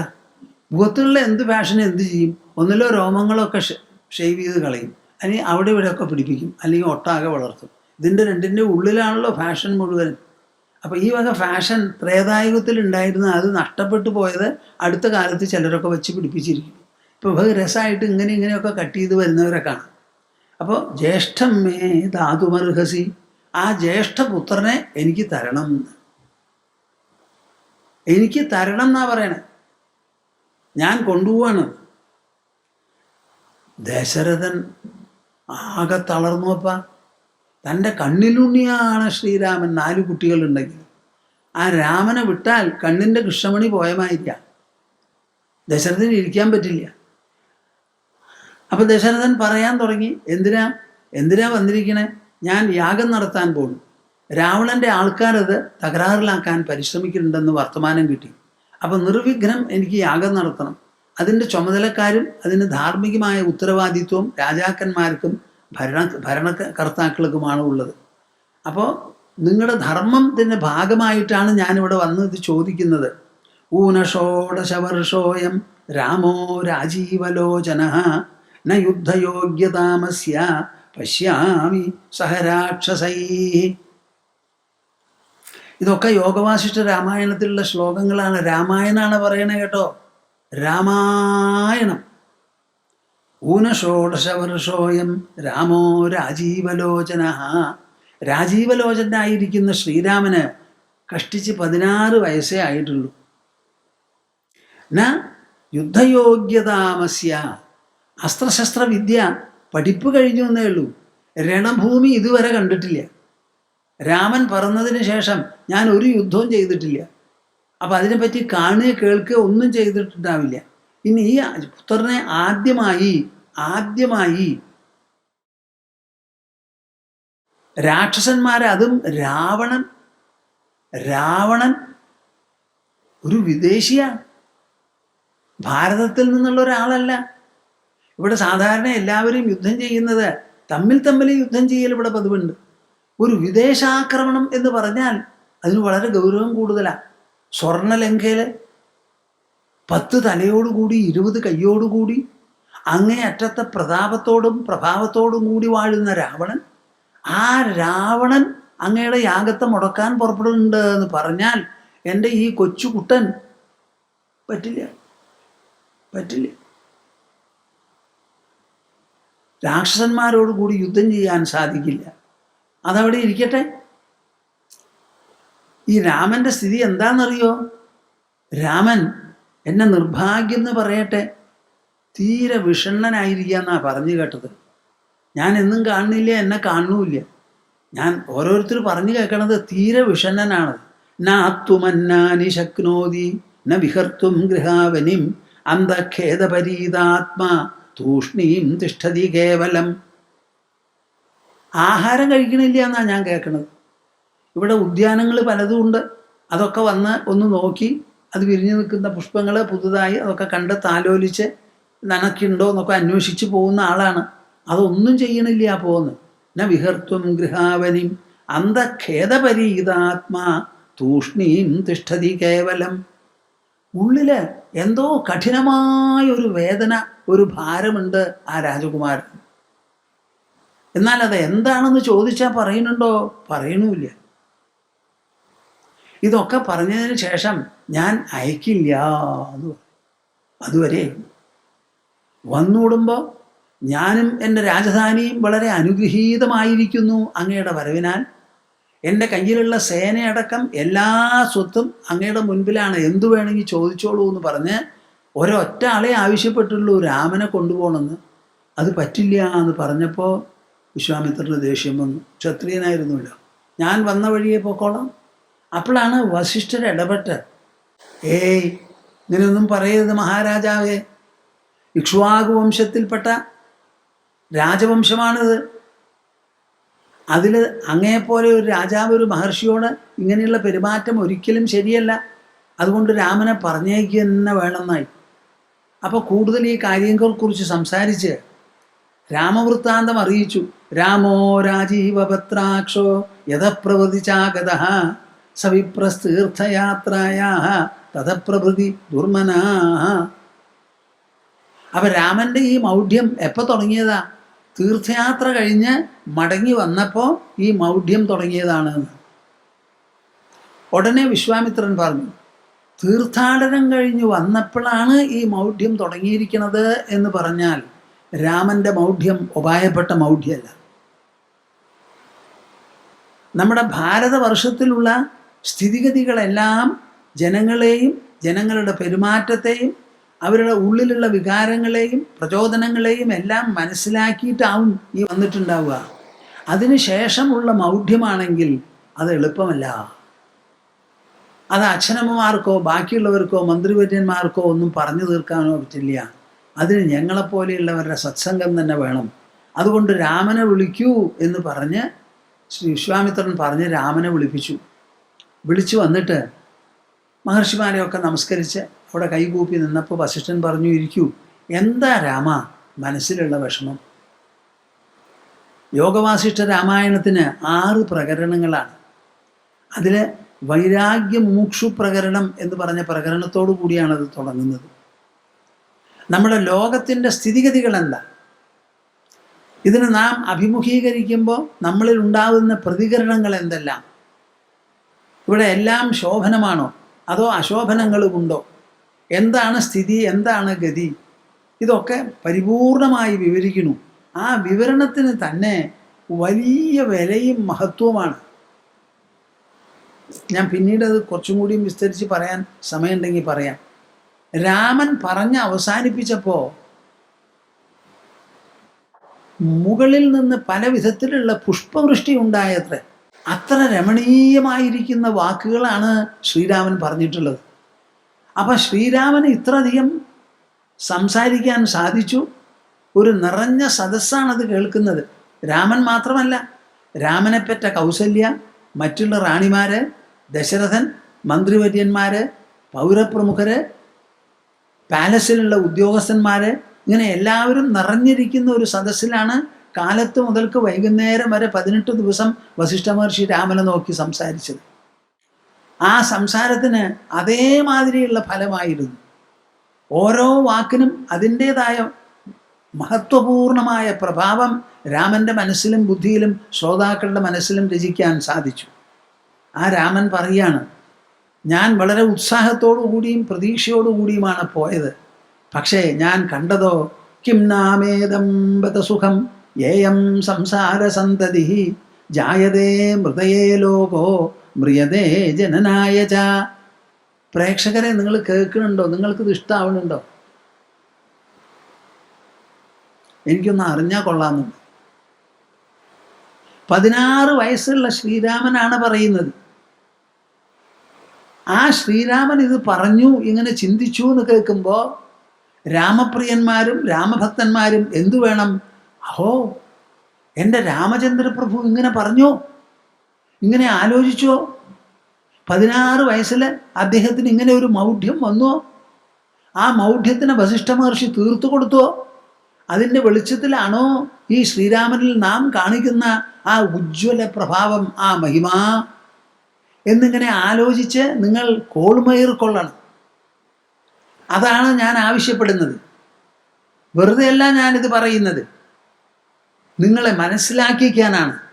അതുകൊണ്ടേ നിങ്ങളുടെ കുടുംബത്തിന് തക്ക അനുഗ്രഹം ഉണ്ടാവുള്ളൂ. നിങ്ങളുടെ കുടുംബത്തിൽ ജനിക്കാൻ പോകുന്ന കുട്ടികൾക്കും നല്ല പ്രഭാവം, തങ്കം പോലെയുള്ള മനസ്സും ബുദ്ധിയും അവർക്കുണ്ടാവണം. എന്തിനെക്കുറിച്ച് ആലോചിക്കാനും സാധിക്കണം, പേർത്തെടുക്കാൻ പറ്റണം. മനസ്സ് സുന്ദരമാകണം. വ്യക്തിത്വം അലങ്കരിക്കപ്പെടണം. അതിൽ നിന്ന് എന്തു വേണമെങ്കിലും നമുക്ക് നേടിയെടുക്കാൻ പറ്റും. ഇവിടെ എല്ലാം ചെയ്യുന്നതും ചെയ്യിക്കുന്നതും മനസ്സാണ് കൂട്ടരെ. മനസ്സിനെ നയിക്കുന്നത് ബുദ്ധിയാണ്. ആ ബുദ്ധിക്ക് ബലം നൽകുന്നത് ആത്മാവാണ്. ഈ മനസ്സിനെയും ബുദ്ധിയെയും ആത്മാവിനെയും മനസ്സിലാക്കിയവന് മാത്രമേ ഇവിടെ ജീവിക്കാൻ വേണ്ടതുപോലെ പറ്റുള്ളൂ. എൻ്റെ ഈ പൊന്നുകുട്ടൻ ദശരഥന് സീമന്തപുത്രനായി ജനിച്ചു. വാത്സല്യത്തോടു കൂടി കൗസല്യ വളർത്തി. എല്ലാവിധത്തിലുള്ള വിഭവങ്ങളും സൗകര്യങ്ങളും ആഡംബരങ്ങളും ഉണ്ടായിരുന്നുവെങ്കിലും മനുഷ്യൻ്റെ വ്യക്തിത്വം വികസിക്കാനൊന്നും ദശരഥ ചക്രവർത്തിക്ക് ചെയ്യാൻ കഴിഞ്ഞില്ല. സ്വേച്ഛയാ തീർത്ഥാടനത്തിന് പോയി. ആ തീർത്ഥാടനം രാമൻ ഇപ്പോൾ വിചാരിക്കണു ദുഃഖമാണെന്നല്ല, ആ തീർത്ഥാടനം കൊണ്ട് മാത്രമാണ് രാമന് വളർച്ചയുണ്ടായത്. അതിൻ്റെ പ്രഥമഘട്ടമാണ് ഇപ്പം നമ്മൾ കാണുന്നത്. കിം നാമേദം ബത സുഖം യേയം സംസാരസന്തതി. ഈ ലോകത്തിൽ ജീവിക്കുന്ന സമയത്ത് നാം സുഖം എന്ന് പറയുന്നുണ്ടല്ലോ. എന്താണ് ഈ സുഖം? ഇവിടെ ക്ഷണികമല്ലാത്തത് വല്ലതുമുണ്ടോ? സുഖം തന്നെ വരണത് ദുഃഖത്തിന് ശേഷമല്ലേ? ആ സുഖം പോയാൽ പിന്നെ ദുഃഖത്തിന് കൊണ്ടുവരുന്നില്ലേ? അപ്പോൾ ദുഃഖത്തിൻ്റെ പിന്നാലെ വന്ന് ദുഃഖത്തിലേക്ക് നയിക്കുന്ന സുഖമോ മറിച്ചോ? ജായതേ മൃതയേ ലോകോ. ഇവിടെ എല്ലാവരും ജനിക്കുന്നത് എന്തിനു വേണ്ടിയിട്ടാ? മരിക്കാൻ. മ്രിയതേ ജനനായ ച. മരിക്കുന്നതോ രണ്ടാമതും ജനിക്കാൻ.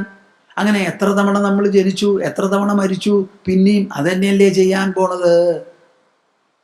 ചെയ്തത് തന്നെ ഇങ്ങനെ പിഷ്ടപേഷണവത് ഇങ്ങനെ ചെയ്തുകൊണ്ടിരിക്കുന്നതിൽ അർത്ഥമുണ്ടോ? അസ്ഥിര സർവേ സചരാചര ചേഷ്ടിത ആപദാം പതയപ്പാപ ഭാവ വിഭവ ഭൂമയ അസ്ഥിര സർവേ. ഇവിടെ കാണുന്നതൊക്കെ അസ്ഥിരമാണ്. സ്ഥിരം എന്നൊരു നിലയില്ല അവിടെ. സചരാചര ചേഷ്ടിത.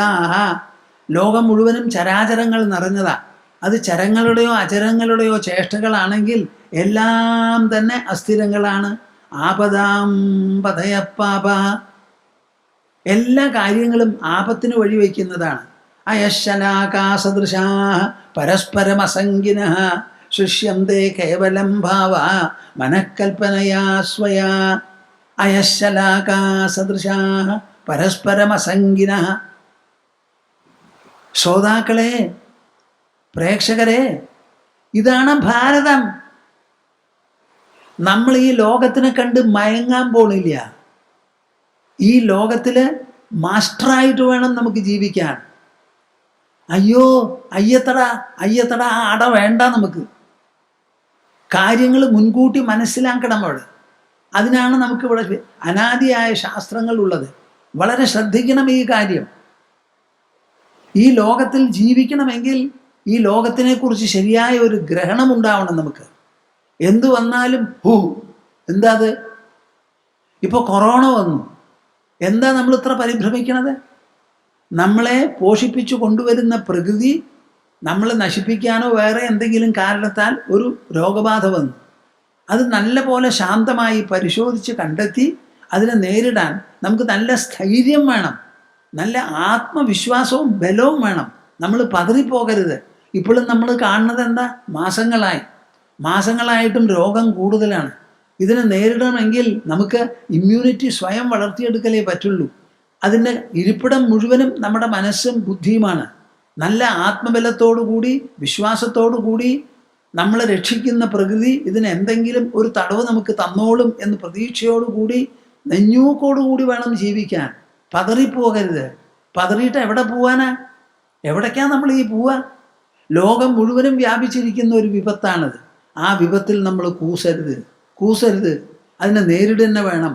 അത് നേരിടാനുള്ള ശക്തിയും ചങ്കൂറ്റവും നമ്മുടെ മനസ്സിനുണ്ട്. എല്ലാവരും ധൈര്യത്തിൻ്റെ ഭാഷ സംസാരിക്കണം, വിശ്വാസത്തിൻ്റെ ഭാഷ സംസാരിക്കണം, ആത്മബലത്തിൻ്റെ ഭാഷ സംസാരിക്കണം. പതറിപ്പോകരുത്. മരിച്ചു പോവുകയാണെങ്കിൽ മരിച്ചു പോവും. മരിച്ചാൽ നമുക്ക് ജന്മമുണ്ട്, ജനിച്ചു കഴിഞ്ഞാൽ മരണവുമുണ്ട്.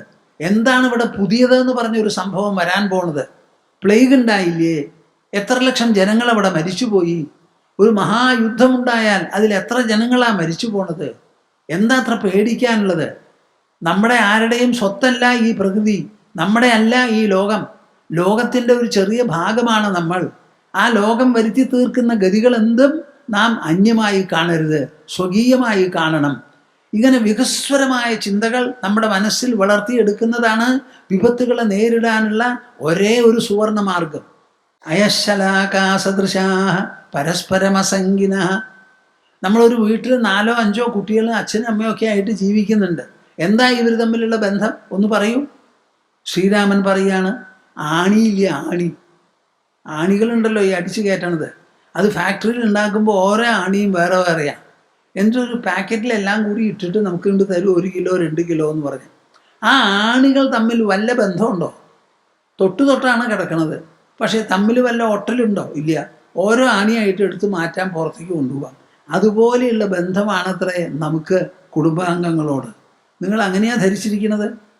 ശ്രീരാമൻ പറഞ്ഞു തരണു. 16 വയസ്സുള്ളപ്പോൾ മഹർഷിമാരുടെ മുൻപിൽ വളരെ സത്യസന്ധമായി സംസാരിക്കുകയാണ്. അയശലാകാസദൃശാ പരസ്പരമസംഗിനഃ ശിഷ്യന്തേ കേവലം ഭാവ. അങ്ങനെ ഒന്നിനോടൊന്നുകൂടെ ബന്ധപ്പെടാത്ത ആണികൾ ഒരു പെട്ടിയിൽ നിറച്ച് ഒരുപോലെ ഇരിക്കുന്നത് പോലെയാണ് വീട്ടിൽ 6-7 ആൾക്കാർ ഒന്നിച്ച് താമസിക്കുന്നത്. എന്താ അവർ തമ്മിലുള്ള ബന്ധം? ഈ കുട്ടി എൻ്റെ വീട്ടിൽ ജനിച്ചു, അതുകൊണ്ട് എൻ്റെ ആയി, ഇത്രയല്ലേ പറയാൻ പറ്റുള്ളൂ. ആ കുട്ടി എവിടുന്നാ വന്നതെന്ന് നിങ്ങൾക്ക് പറയാൻ പറ്റുമോ? പൂർവ്വചരിത്രം അറിയോ? എന്താ മിണ്ടാതെ? പൂർവ്വചരിത്രം അറിയോ ഏതെങ്കിലും കുട്ടിയുടെ? എൻ്റെ കുടുംബത്തിൽ ജനിച്ചു, അതുകൊണ്ട് എൻ്റെ മകൻ അല്ലെങ്കിൽ മകൾ. ആണി എല്ലാം കൂടി ഒരു പെട്ടിയിലാക്കി, അപ്പോൾ ഒന്നിച്ചു കിടക്കുന്നു. അവർ തമ്മിൽ വല്ല ബന്ധമുണ്ടോ? ഓരോന്നും ഇങ്ങനെ എടുക്കുമ്പോൾ ഇഷ്ടം പോലെ വരും, ഒരു ബന്ധവുമില്ല. അതുപോലെ ഓരോരുത്തരുമായി നമുക്കുള്ള ബന്ധം ഈ ആണികൾ തമ്മിലുള്ളത് പോലെയാണ്. പിന്നെയോ ശിഷ്യന്തേ കേവലം ഭാവ മനക്കൽപ്പനയാനയാ.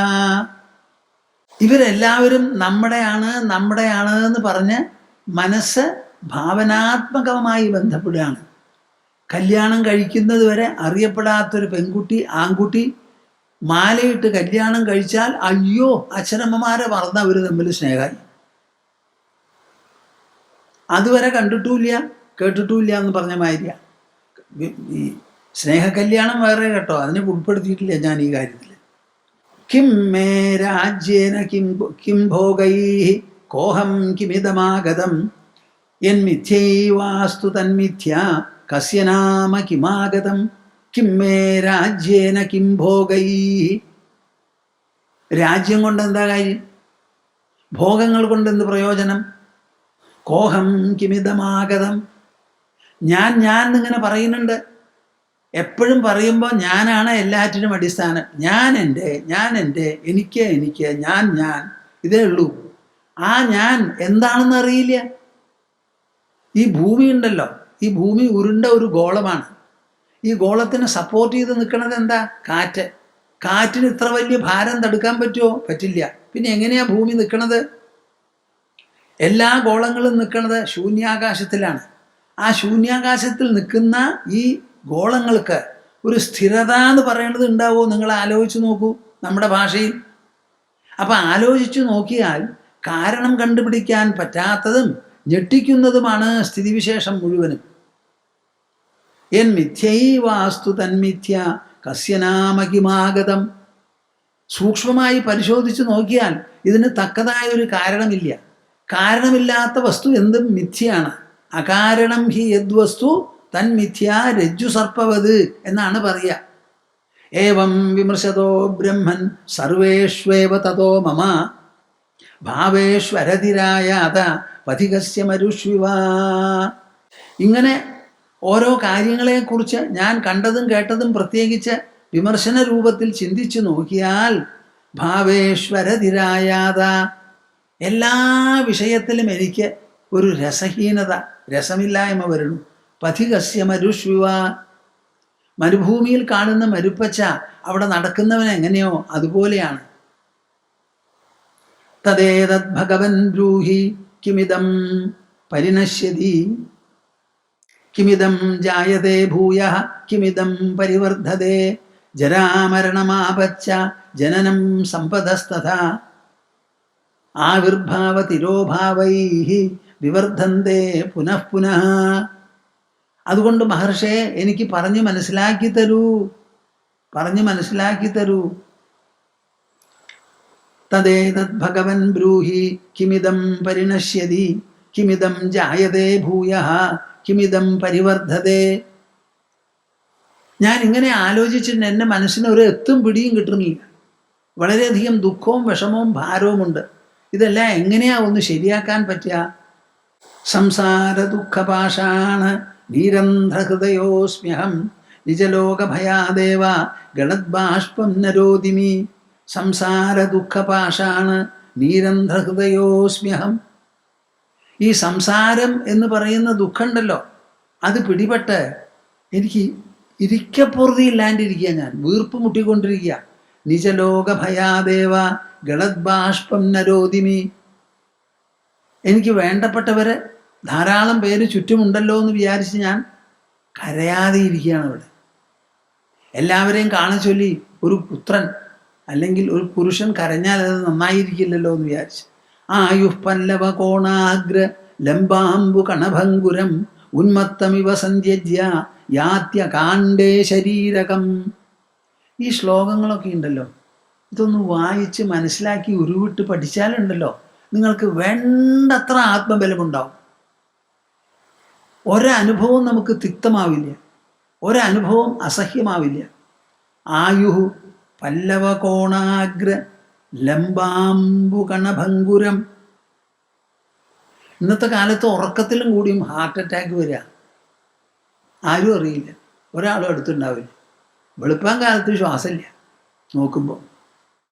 അപ്പോൾ പറയാണ്, ഒരു ചെടി കറുകപ്പില്ല ആയിക്കോട്ടെ എന്തോ ആവട്ടെ, അതിൻ്റെ തളിരുണ്ടല്ലോ, ആ തളിരിങ്ങനെ വളഞ്ഞിരിക്കും. ആ വളഞ്ഞിരുന്ന് തുമ്പ് കൂർത്തിരിക്കുന്ന തളിരിൻ്റെ അറ്റത്തുള്ള ഒരു വെള്ളത്തുള്ളി പോലെയാണ് ജീവിതം. ഒന്നനങ്ങിയ ടപ്പെന്ന് വീഴും. അതുപോലെയാണത്രേ ആയുഹു, ശരീരത്തിലുള്ള ആയസ്. പല്ലവ കോണാഗ്രലംബാംബു കണഭങ്കുരം ഉന്മത്തമിവ സന്ധ്യജ്യ യാത്യ കാണ്ഡേ ശരീരകം. ഒരു പ്രാന്തൻ ഇരിക്കുന്ന സ്ഥലത്ത് നിന്ന് പെട്ടെന്ന് എണീറ്റ് അങ്ങോട്ട് പോകുന്ന മാതിരി എപ്പോൾ വേണമെങ്കിലും ഒരു ശരീരത്തിന് വിട്ടു പോകാം. ഇങ്ങനെയൊക്കെയാണ് സ്ഥിതിഗതികൾ. അപ്പം എനിക്ക് തോന്നുന്നത് തരവോഭിഹി ജീവന്തി ജീവന്തി മൃഗപക്ഷിണഃ സജീവതി മനോ യസ്യ മനനേനൈവ ജീവതി. ഈ ലോകത്തിൽ വൃക്ഷങ്ങൾ ജീവിക്കുന്നു, പക്ഷികളും മൃഗങ്ങളും ജീവിക്കുന്നു. അവരുടെ ജീവിതവും നമ്മുടെ ജീവിതം, മനുഷ്യ ജീവിതവും തമ്മിൽ എന്താണ് വ്യത്യാസം? എനിക്ക് തോന്നുന്നത് മഹർഷിമാരെ, സജീവതി മനോയസ്യ മനനേനൈവ ജീവതി.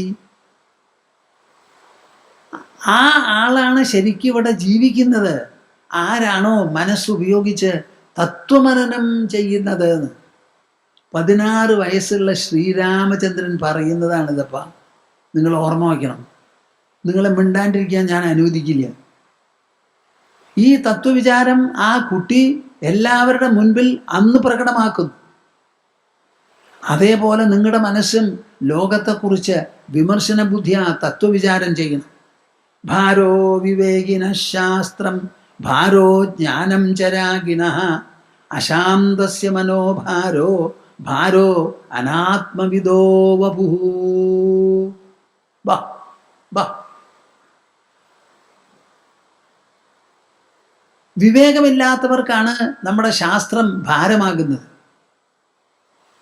വിശേഷപ്പെട്ട ഈ ആത്മജ്ഞാനമുണ്ടല്ലോ, പരമതത്വജ്ഞാനം, ഈശ്വര സാക്ഷാത്കാരം, ജീവൻ മുക്തി എന്ന് പറയുന്ന മഹത്തായ വൈഭവം, അത് ഭാരോ ജ്ഞാനം ചരാഗിണഃ, ആശ കൊണ്ട് മനസ്സ് നിറഞ്ഞവർക്കാണ് അതൊരു ഭാരമായി തോന്നുന്നത്.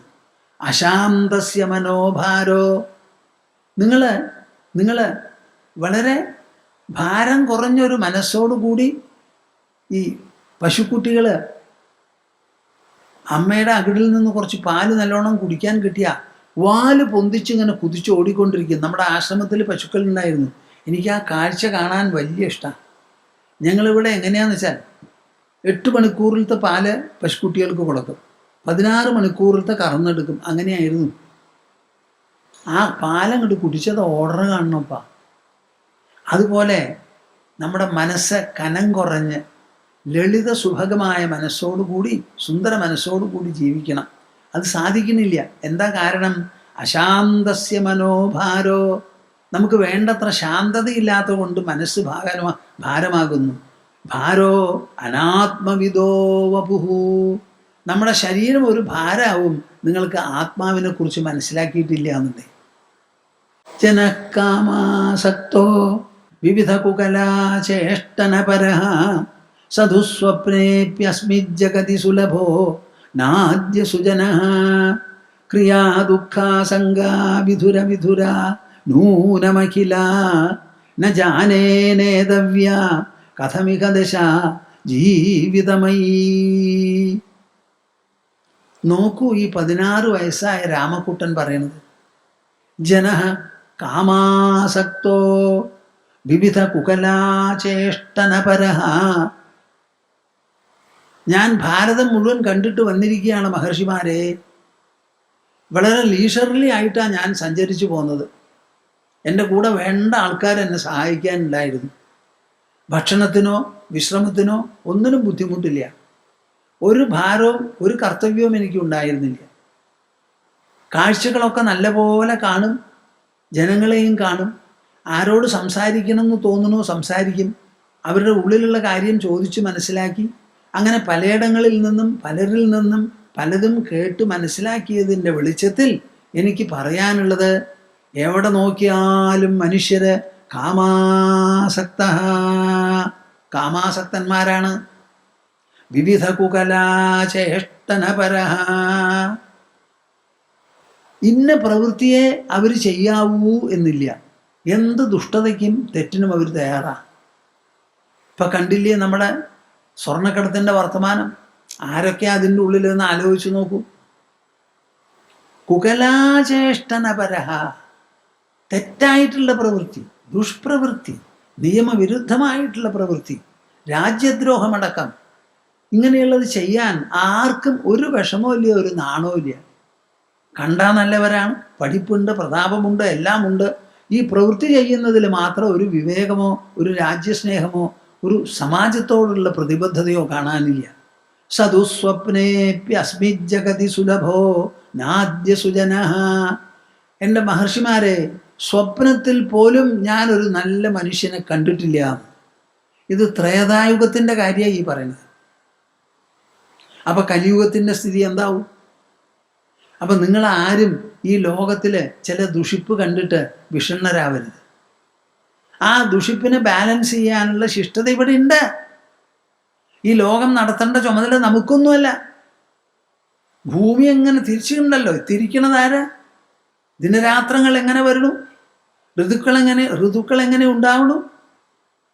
അപ്പം ഇതിൻ്റെ ഒന്നും ചുമതല നമ്മൾക്ക് ആർക്കും ഇല്ല. അപ്പം സ്വപ്നത്തിൽ പോലും ഒരു നല്ല മനുഷ്യനെ ഞാൻ കാണാനില്ല.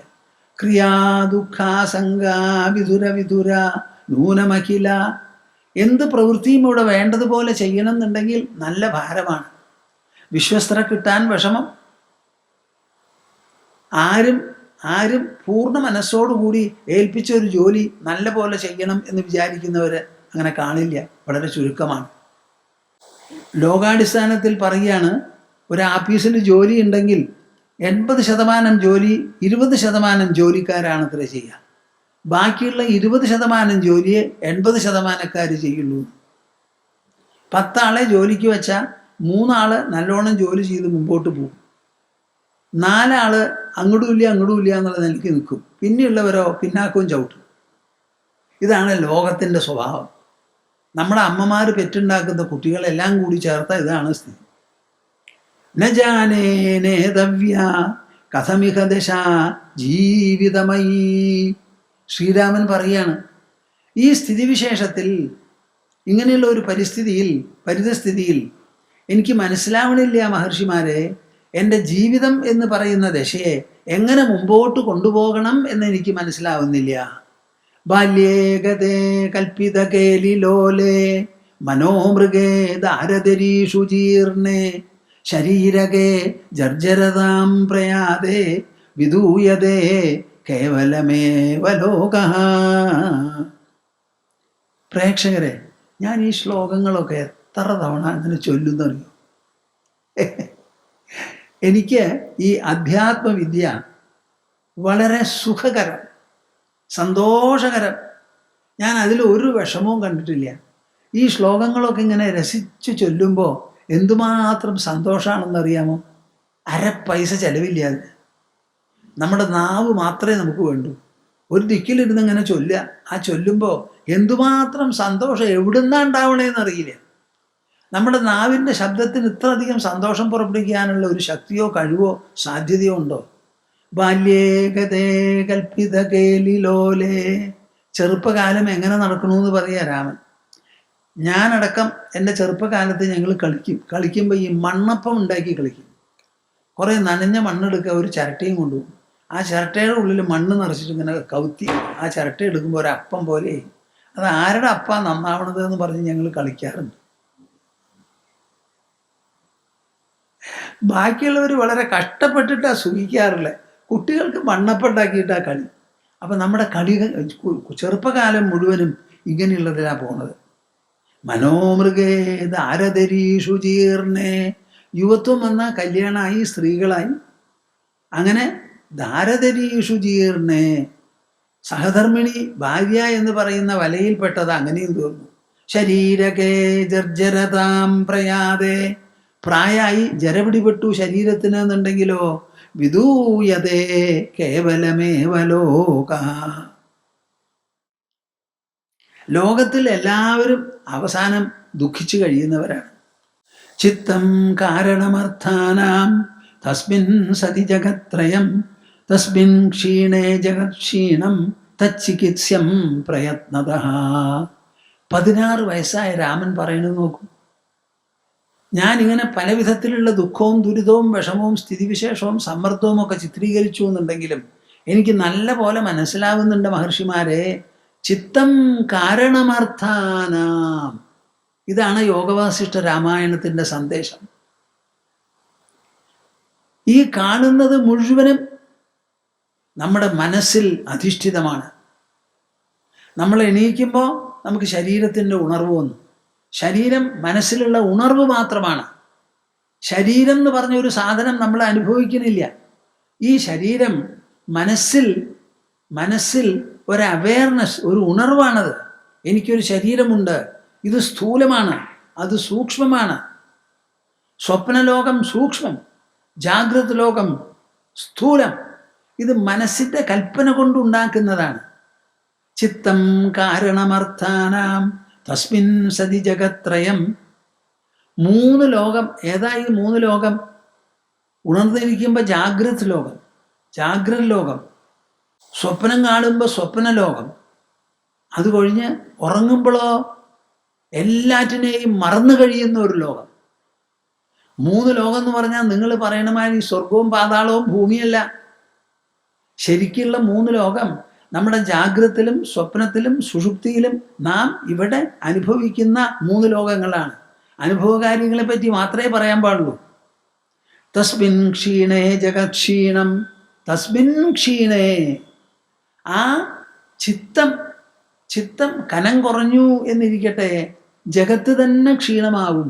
തച്ചികിത്സ്യം പ്രയത്നത. ആ മനസ്സിനെയാണ് ചികിത്സിക്കേണ്ടത് വേണ്ടതുപോലെ. മനസ്സിനെയാണ് ചികിത്സിക്കേണ്ടത് വേണ്ടതുപോലെ.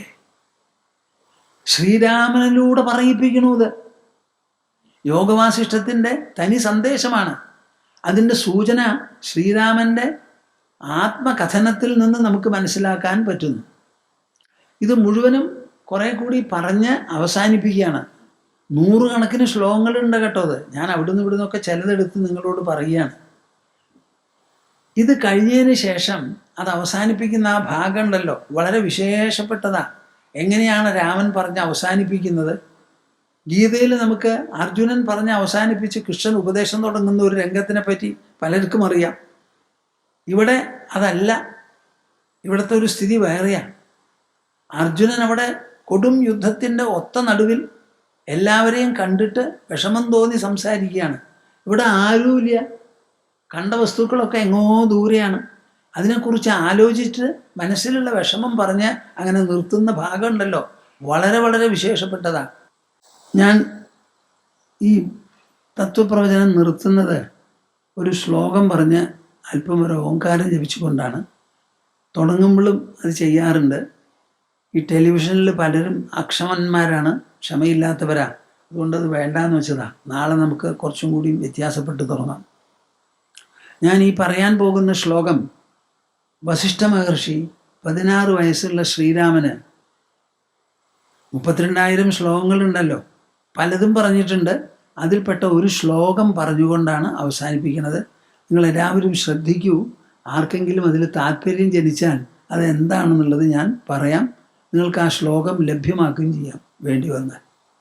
സംവേദ്യവർജിതമനുത്തമമേഘമാദ്യം സംവിത്പദം വികലനം കലയൻ മഹാത്മൻ ഹൃദ്യേവ തിഷ്ഠ കലനാരഹിതക്രിയാം തു കുർവൻ അകർത്തൃപദമേത്യ ശമോദിതശ്രീ. കുർവൻ അകർത്തൃപദമേത്യ ശമോദിതശ്രീ. ഹരി ഹരി ഹരി. നിങ്ങളെല്ലാവരും എൻ്റെ കൂടെ ജപിച്ചോളൂ. എനിക്ക് മുമ്പിലത്തെ മാതിരി അത്ര നീട്ടി ചൊല്ലാൻ ഇപ്പോൾ സാധിക്കുന്നില്ല. കുറച്ച് ചുരുക്കാം. ഹരി ഹരി ഹരി. ഓ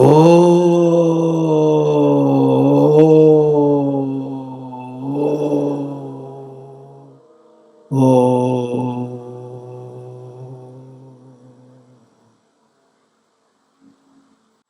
ഹരി ഓം. ജയ ഗുരു.